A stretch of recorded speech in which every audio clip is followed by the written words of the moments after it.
एक गरीब बच्चा जो पैदा होने से पहले ही यतीम हो गया। सौतेले बाप ने उसके साथ जानवरों से बदतर सलूक किया। उस लड़के के पास न जूते थे और न स्कूल जाने की फीस। मोहल्ले के बदमुआश लड़के उसे रोजाना मारते पीटते। फिर वो कहीं से लोहे का एक रॉड खरीद कर लाया और एक रोज उसने खौफ का बुत तोड़ते हुए उसी रॉड से बदमुआश लड़कों की दुर्गत बना डाली। अपने दिफा के लिए लोहे का रॉड उठाने वाले उस लड़के ने आने वाले वक्त में हाथों में असलाह उठाया और अपने वजीर आजम पर गोली चला दी। बरसों बाद वो खुद पावर में आया तो उसने अपने एक एक मुखालिफ को कतार में खड़ा किया और हुक्म दिया, शूट देम ऑल। ये था दुनिया का ताकतवर हुक्मरान, सद्दाम हुसैन। दोस्तों, सद्दाम की कहानी जितनी फिल्मी है, शायद उससे ज्यादा काबिल रहम भी। ये समझने के लिए हमें 1937 के इराक में जाना होगा। यहां एक अरब खातून हामिला थीं कि उसे ये खबर मिली कि तुम्हारा शौहर हुसैन उल माजिद मारा गया है। चंद रोज बाद उसका 12 साला बेटा भी चल बसा तो वो दुखियारी मां अपना होशो हवास खो बैठी। कभी वो खुदकुशी करने लगती तो कभी अपना हमल गिराने की कोशिश करने लगती। वो कहते हैं ना कि जिसे अल्लाह रखे उसे कौन चखे। कुछ रोज बाद 28 अप्रैल को उसने बेटे को जन्म दिया तो वो अपने लाल को सीने से लगाकर धाड़े मार मार कर रोने लगी। बच्चे का नाम सद्दाम हुसैन रखा गया। सद्दाम की वालिदा ने दूसरी शादी की और सद्दाम को एक सौतेला बाप मिला जिसका नाम इब्राहिम उल हसन था। ये आदमी सद्दाम की जिंदगी का पहला विलन था। वो सद्दाम को मुसलसल मारता, उसे जलील करता और उसे भेड़ बकरियां चराने पर मजबूर किया करता। सद्दाम हुसैन अपने इंटरव्यूज में कहा करते थे कि उन्होंने बचपन में वो सब कुछ सहा जो किसी बच्चे को नहीं सहना चाहिए। लेकिन आगे सद्दाम की जिंदगी में एक टर्निंग पॉइंट आया और वो अपने फौजी मामू खैरुल्लाह तुल्फाह के पास बगदाद चले आए। उन्होंने सद्दाम को स्कूल में दाखिल करवाया और बेटे की तरह परवरिश की। आने वाले वक्त में सद्दाम के मामू ने उन्हें अपनी बेटी का रिश्ता भी दिया। वीडियो में आगे आपको बताया जाएगा कि सद्दाम ने किस वजह से अपने उसी मामू के बेटे के हेलीकॉप्टर को बम से उड़ा दिया था। खैर, नौजवान सद्दाम ने अरब कौम परस्त जमात बाथ पार्टी को ज्वाइन किया और वो सियासत में एक्टिव हुए। उनकी बहादुरी और जुर्रत ने जल्द ही बड़े लीडरों की तवज्जो हासिल कर ली। 1958 में इराक में बादशाहत के खात्मे के बाद अब्दुल करीम कासिम नए हुक्मरान बने और बास पार्टी पर जुल्म के पहाड़ तोड़ने लगे। 1959 में सद्दाम हुसैन की पार्टी ने वजीर आजम अब्दुल करीम कासिम को कत्ल करने का मंसूबा बनाया। कोई भी इस मिशन पर जाना नहीं चाहता था और सबके पसीने छूट रहे थे। ऐसे में 22 साल के सद्दाम खड़े हुए और बोले, लगता है यहां कोई मर्द का बच्चा नहीं है, ये काम मुझे ही करना पड़ेगा। फिर दुनिया ने देखा कि सद्दाम ने बगदाद की रशीद स्ट्रीट में अब्दुल करीम कासिम की गाड़ी पर हमला कर दिया। वजीर आजम शदीद जख्मी हुए लेकिन बच निकले, जबकि सद्दाम की टांग में गोली लगी। ऐसे में सद्दाम ने चाकू से खुद ही अपनी टांग से गोली निकाली। दरियाए दजला तैरते हुए पार किया और फिर एक खच्चर पर बैठकर शाम के बॉर्डर से होते हुए काहिरा पहुंचाए। दोस्तों, आगे कहानी में बहुत कुछ है। आपको बताया जाएगा कि सद्दाम का बेटा अपनी ही मां का दुश्मन क्यों बन गया था और वो अपनी मां को सद्दाम की रखेल तक कहने लगा। सद्दाम की पहली बीवी से 5 बच्चे हुए, 2 बेटे और 3 बेटियां। सद्दाम की दूसरी बीवी समीरा शाबंदर पेशे की लिहाज से डॉक्टर थी और वो पहले से शादीशुदा थीं। सद्दाम उसकी मोहब्बत में ऐसे गिरफ्तार हुए कि समीरा को पाने के लिए उसके पहले शौहर से जबरी तलाक दिलवाई गई। सद्दाम के बड़े बेटे अदी को अपने वालिद की दूसरी शादी पर एतराज था और वो समीरा को अपने बाप की मिस्ट्रेस और रखेल तक कहा करता।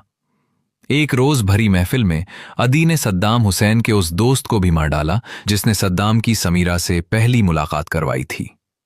उसके बाद बाप बेटे में तू तू मैं हुई और उस मौके पर सद्दाम ने अपने बेटे को कहा था, मैं तुम्हें फांसी के फंदे पर लटका दूंगा। सद्दाम ने अपने बेटे को कैद कर दिया और उसकी तमाम महंगी गाड़ियों को आग लगा दी। लेकिन फिर साजदा तल्फा और बेटियों की मिन्नत समाजत के बाद बाप बेटे में सुलह करवा दी गई। सद्दाम का मामूजाद भाई अदनान खैरुल्लाह भी उसकी दूसरी शादी से नाखुश था और फिर दुनिया ने देखा कि इराकी वजीर दिफा अदनान खैरुल्लाह का हेलीकॉप्टर धमाका खेज मवाद से उड़ा दिया गया। सद्दाम के एक और कज़न हुसैन कामिल ने बाद में यह एतराफ़ किया था कि मैंने सद्दाम के हुक्म पर अदनान खैरुल्लाह को मारने की प्लानिंग की थी। सद्दाम की साहबजादियों के नाम रगद, राना और हाला हुसैन हैं। रगद की शादी सद्दाम के कज़न हुसैन कामिल अलमाजिद से हुई, जबकि राना की शादी हुसैन कामिल के भाई सद्दाम कामिल अलमाजिद से हुई। एक टाइम था कि रगद हुसैन के शौहर हुसैन कामिल अपने ससुर के बाद इराक में सबसे ज्यादा पावरफुल समझे जाते थे। एक रोज सद्दाम के दोनों दामाद उर्दन भाग गए, जहां उन्होंने इराकी हथियारों के खुफिया प्रोग्रामों के बारे में मालूमात अमरीका को दी। बाद में सद्दाम ने उन्हें मुआफी का यकीन दिलाकर वापस बुलवाया। वापसी के चंद दिनों बाद ये दोनों भाई मार डाले गए। ऐसा कहा जाता है कि सद्दाम ने अपने दामादों को मरवाने से पहले उनसे जबरी तौर पर अपनी बेटियों की तलाकें लिखवा ली थी। वीडियो के आखिर में मैं आपको बताऊंगा कि सद्दाम हुसैन की बेटियां आज दुनिया के किस कोने में हैं और वो आज किन हालात में हैं। वक्त बदला और कई सालों तक अमेरिका की आंख का तारा रहने वाले सद्दाम हुसैन सुपर पावर्स की आंखों में खटकने लगे। 2003 में अमेरिका ने इराक पर हमला किया। बहाना यह था कि इराक के पास खतरनाक हथियार हैं। बाद में साबित हुआ कि ऐसा कुछ नहीं था, लेकिन उस वक्त तक सब कुछ तबाह हो चुका था। 2003 में अमेरिकी फौज ने मोसुल में एक मकान पर हमला किया और सद्दाम के दोनों बेटे अदी और कुसै मारे गए। कुसै का बेटा मुस्तफ़ा उस वक्त सिर्फ 14 साल का था। उस बहादुर लड़के ने अमेरिकी फौज का 4 घंटे तक मुकाबला किया। गार्डियन के मुताबिक अमरीकी अफसरान का कहना था कि सद्दाम का पोता मुस्तफ़ा अपने वालिद और चचा के मरने के बावजूद फायरिंग करता रहा और आखिरी दम तक मुजाहिमत करता रहा। ऐसे में सद्दाम अंडरग्राउंड थे। 9 महीनों तक उसके ठिकाने का पता न चल सका। आखिरकार अमरीकी फौज एक कबायली शख्स की मदद से एक खेत तक पहुंची, जहां 2 बाई 2 मीटर के जेरे जमीन गड्ढे में सद्दाम हुसैन पनाह लिए हुए थे। वहां एक बिस्तर, चंद खजूरें, एक पिस्तौल और $100 थे। आप तसव्वुर करें, जो शख्स कभी अपने लोगों के सामने गोल प्लेटेड कुर्सी पर बैठता था, अब उसका मुकद्दर एक तंग गढ़ा और मिट्टी का बिस्तर था। उनकी लंबी दाढ़ी बड़ी हुई थी और वो निढाल थे। अमरीकी फौजी डॉक्टर ने उनके सर के बाल शेव किए तो जूं के अंबार लग गए, जिसकी तस्वीर पूरी दुनिया में दिखाई गईं। सद्दाम पर मुकदमा चलाया गया। इराकी खुसूसी ट्रिब्यूनल ने उन्हें शियों के कत्लेआम के जुर्म में सजाए मौत सुनाई। 30 दिसंबर 2006 को ईद उल अजहा की सुबह सद्दाम हुसैन को फांसी दी गई। उनके आखिरी लम्हात की वीडियो लीक हुई, जिसमें देखा जा सकता था कि सद्दाम पुरसकून थे। उन्होंने कलमाए शहादत पढ़ा और जब उनके इर्द गिर्द लोग नारे लगा रहे थे तो सद्दाम मुस्कुरा रहे थे। सद्दाम हुसैन के बाद उनकी बेटियां अंडरग्राउंड हो गईं। ये बहनें बगदाद से दूर एक छोटे से गांव में पनाह लेने पर मजबूर थीं। उस गांव को ना तो कोई पुख्ता सड़क जाती थी, ना उनके घर में बिजली थी और ना पानी की सहूलत। आज की बात करें तो रगद और राना हुसैन दोनों बहनें उर्दन में जलावतनी की जिंदगी गुजार रही हैं। दोस्तों, वीडियो के आखिर में आपको बताया जाएगा कि सद्दाम हुसैन अपने सरकारी किचन की बजाय आम होटलों से खाना मंगवाकर क्यों खाते थे और उनकी कौन सी पेशनगोई आज हर्फ बहर्फ सच साबित हुई। सद्दाम हुसैन की तीसरी साहबजादी हाला हुसैन के हवाले से बताया जाता है कि वो कतर में रहती हैं। 2003 के बाद से सद्दाम हुसैन की अहलिया साजदा तुलफाह के बारे में कुछ पता नहीं कि वो कहाँ है। कुछ जराए के मुताबिक वो कतर या शाम में जेरे जमीन जिंदगी गुजार रही हैं, जबकि बाज का कहना है कि वो 2007 के करीब इंतकाल कर गईं। सद्दाम हुसैन की दूसरी बीवी समीरा शाहबंदर से भी उनका एक बेटा अली सद्दाम था, लेकिन अल्लाह जाने कि वो आज कहाँ है। दोस्तों, आगे कहानी में बहुत कुछ है। आपको बताया जाएगा कि सद्दाम का बेटा अपनी ही मां का दुश्मन क्यों बन गया था और वो अपनी मां को सद्दाम की रखेल तक कहने लगा। खैर, बात हो रही थी मिस्र में जलावतनी काटते सद्दाम हुसैन की। यहां भी सद्दाम सियासत से बाज ना आए। और इराक वापसी का इंतजार करते रहे। 1963 में बास पार्टी ने अब्दुल करीम कासिम का तख्ता उलट दिया और सद्दाम इराक वापसी मुमकिन हुई। फौज ने बास पार्टी की हुकूमत को सिर्फ 9 महीने में चलता कर दिया और सद्दाम को हथकड़ियां लगाकर जेल भेज दिया। लेकिन सद्दाम जैसे शार्प माइंड बंदे को जेल में कैद रखना आसान नहीं था। एक रात वो जेल तोड़ के भाग निकले। 1968 में बास पार्टी दूसरी बार पावर में आई।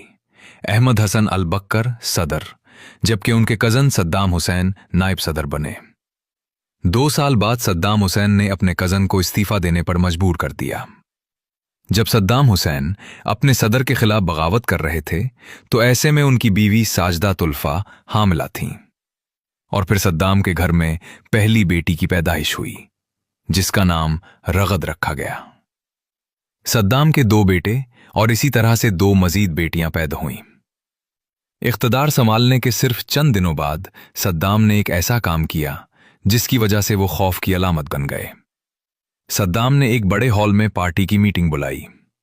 सद्दाम सिगार पीते हुए स्टेज पर बैठे थे और सैकड़ों पार्टी होदेदार अपनी अपनी सीटों पर।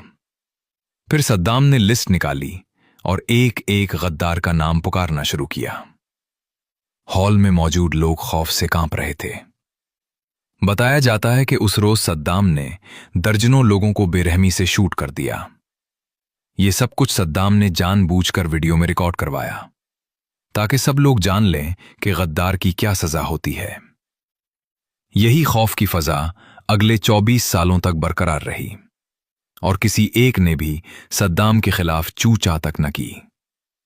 वीडियो में आगे आपको बताया जाएगा कि कैसे सद्दाम के दोनों बेटे उसकी आंखों के सामने अमेरिका ने शहीद कर डाले, जबकि इसी सद्दाम ने बरसों पहले अपने दोनों दामादों को खुद ही मरवा दिया था। सद्दाम हुसैन पावर में आए तो उन्होंने अपने मामू और सुसर खैरुल्लाह तुल्फा के एहसानात का बदला चुकाते हुए उन्हें दारुल हुकूमत बगदाद का मेयर बना दिया। लेकिन 2 साल बाद सद्दाम ने करप्शन के चार्जेस लगने पर अपने सुसर को उनके ओहदे से चलता किया। सद्दाम के हुक्म पर कुर्द आबादी पर कीमियाई हथियार इस्तेमाल किए गए और 1988 में हजारों कुर्दों को जहरीली गैस से मारा गया। एक तरफ दुनिया सद्दाम को सफ्फाक दरिंदा समझती थी तो दूसरी जानिब उसने अपने मुल्क को खुशहाली और तरक्की की राह पर गामजन किया। 1980 की दहाई तक इराक का लिटरेसी रेट अरब दुनिया में सबसे ज्यादा था। इराक का हेल्थ सिस्टम खित्ते में बेहतरीन समझा जाता था। तेल की आमदनी से इंफ्रास्ट्रक्चर बनाया गया, सड़कें बने, फ्लाईओवर्स बने और बगदाद एक जदीद शहर नजर आने लगा। उस वक्त पूरे इराक में 2 जज्बात बैक वक्त पनप रहे थे। एक तरफ कुछ लोग सनती और तालीमी तरक्की से खुश थे, दूसरी तरफ मुखालिफिन खौफ से या खामोशी से दबे हुए थे। सद्दाम हुसैन 1974 में लाहौर इस्लामी सरबराही कॉन्फ्रेंस में भी आए थे, जहां उन्होंने जुल्फिकार अली भुट्टो से मुलाकात की। ईरान इराक जंग 1980 से 1988 तक 8 साल जारी रही और इसमें लाखों लोग मारे गए। सद्दाम को डर था कि आयतुल्लाह खुमैनी का इनकलाब इराक तक फैल जाएगा। खुमैनी सद्दाम को पागल कुत्ता कहा करते थे और सद्दाम खुमैनी को सरफिरा मुला। दोनों के दरमियान एक जाती नफरत थी जिसने लाखों मासूम लोगों की जान ली। ये एक तारीखी हकीकत है कि ईरान इराक जंग में अमेरिका ने खामोशी से सद्दाम की मदद की थी। अमरीकी हुकूमत ने सद्दाम को हथियार भी फराहम किए और सैटेलाइट से फौजी मालूमात भी दें। आगे कहानी में ऐसा टर्निंग पॉइंट आया जिसने सद्दाम हुसैन को अमेरिका की नज़र में विलन बना दिया। अगस्त 1990 में सद्दाम हुसैन ने कुवैत पर हमला कर दिया। सद्दाम का दावा था कि कुवैत तारीखी तौर पर इराक का हिस्सा है और यह इराक का 19वां सूबा है। इराकी फौज ने चंद घंटों में कुवैत पर कब्जा कर लिया। जवाब में अमेरिका ने 35 मुल्कों के इत्तेहाद के साथ जनवरी 1991 में ऑपरेशन डेजर्ट स्टॉर्म शुरू किया। इराकी फौज को बदतरीन शिकस्त हुई और कुवैत आज़ाद हो गया, लेकिन सद्दाम बदस्तूर इख्तदार में रहे। दोस्तों, आगे वीडियो के सनसनीखेज हिस्से में आप जानने वाले हैं कि कैसे अमेरिका ने सद्दाम को एक खाली गटर में ढूंढ काला था और तब सद्दाम ने अपने पास क्या कुछ स्टोर किया हुआ था। सद्दाम हुसैन और पाकिस्तानी सदर जनरल ज़ियाउल हक के दरमियान दोस्ताना ताल्लुकात थे। ईरान इराक जंग के दौरान पाकिस्तान सरकारी तौर पर गैर जानिबदार रहा, लेकिन यह सच है कि जनरल ज़िया की हमदर्दियां सद्दाम के साथ थीं।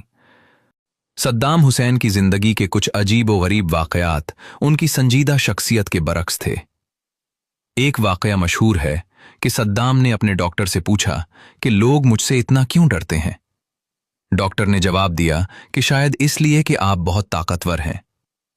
सद्दाम हंसे और बोले कि नहीं, लोग डरते हैं क्योंकि मैं उनकी आंखों में आंखें डालकर बात करता हूं और वो अपना झूठ छुपा नहीं पाते। सद्दाम अपने लिए एक ही डिश बनवाने की बजाय शहर के होटलों से अलग अलग खाने मंगवाते थे ताकि कोई जहर न दे सके, और उनके जाती मुहाफिजों को चंद महीने बाद बदल दिया जाता था ताकि कोई उनके ज्यादा करीब ना आ सके। आपने सद्दाम हुसैन को तस्वीर में आर्मी यूनिफॉर्म पहने देखा होगा, और शायद आप ये समझते होंगे कि कई दूसरे अरब ममालिक की तरह सद्दाम भी मिलिट्री डिक्टेटर होंगे। लेकिन ये बात सरासर गलत है, क्योंकि सद्दाम कभी भी फौज में नहीं रहे।